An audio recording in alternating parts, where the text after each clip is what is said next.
Hey there, welcome to a new episode of Kyusho Corner. I'm Sensei Mish, and we are still continuing our trend of applications from Klingon Mok'bara. I hope that you've enjoyed the application so far, and if you're new, we have a couple more episodes previous to this one, so please feel free to check those out. But if you still want to continue watching, this is what I have for you this week.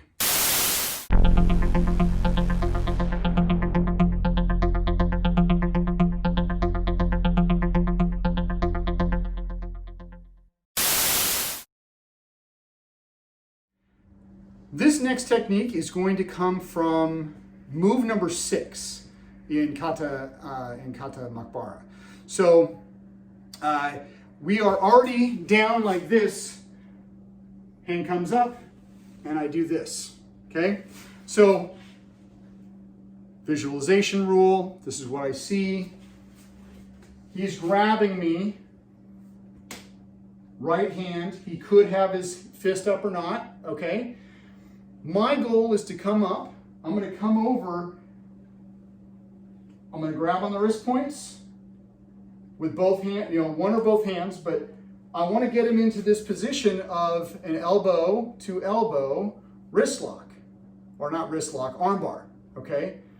So he grabs, I come here, and then as the move goes, I move this way. So I drop my elbow, and he goes to the ground, just like that, okay? So let's, up close, a little bit closer for the camera, okay? So he captures, just like that. I come here, I come here, I come over, because I'm turning, because I want his elbow, if we bend his elbow, I want his elbow in that position, so I can come here, and that's for an arm bar. If we move back here, all I need to do is do that, okay? So now in this position, okay, my feet could be here, but I'm only going to be able to do this. So if we look at our stance rule, which we really haven't covered so much, is that I need to be in this stance to be able to truly take him down. So it may start here, all right, but if I come over, I need to be here to really get him to the ground so I can do a proper lock. All right, so this application comes out of primarily move number 7.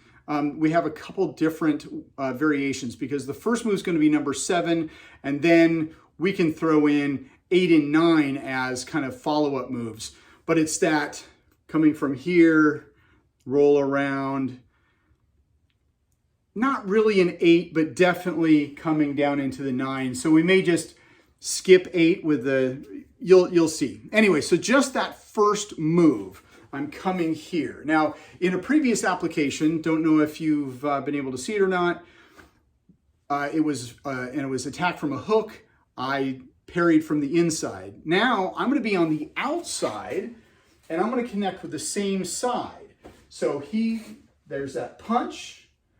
I'm going to parry around. I bring that down, and then I come here because I'm doing this. Here, I'm going around, and I'm coming this way, okay? So he comes in with that punch, I come down, around, I step in, and I connect with large intestine 18, okay? Large intestine 18 we know is an incapacitation point. Depending on how hard you strike it, depends on how bad it can get. Even if you get that, that is all that you need, okay? So if it's just here, that's awesome, okay? Maybe you hit him, the person hits the floor, or they kind of stumble back, and you can say bye-bye, all right? Now, if you strike, and this is kind of getting into our variation, if you strike and you don't get the reaction that you want, And I would almost say, I did a lot of stuff with, a lot of filming with Dan Anderson, Super Dan Anderson, last few weeks. And he used the term training for the fail.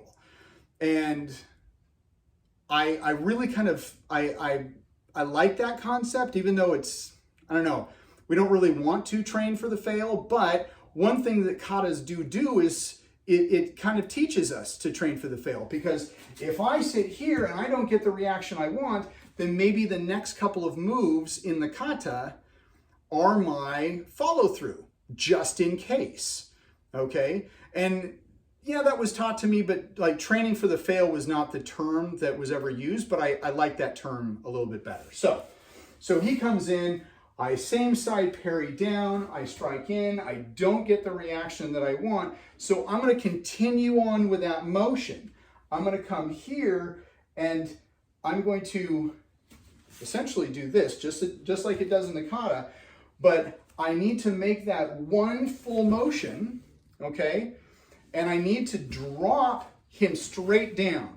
I can't do this large, graceful motion, okay? I need to actually put him straight down so I can actually come down around and get him into that position that I want. Now, he just kind of fell on the back. We could follow through with this motion and down, down, down, down. We could come through, and now I've got him in a handcuffing position, whatever. All right. All right, so we'll show that one more time. He comes in, I parry, I strike, I push down and around, and then we could just leave it at that. I could run away, or I could come here, do the arm bar, down, and I've got my back to you, but you can see, there you go. All right, so practice that and see what you can find out. Okay, 2 more awesome applications, or at least I think they're awesome. I hope you liked them. I don't know, what do you think? Put your comments below. I'd love to hear feedback. If you haven't subscribed already, if you're new to this channel, please subscribe. There's a button right here for you. And there's videos, check other videos out, whatever the algorithm pops up for you. I'd really appreciate it. But until then, take this back to your dojo, play, have fun, and remember, always be good to your uke,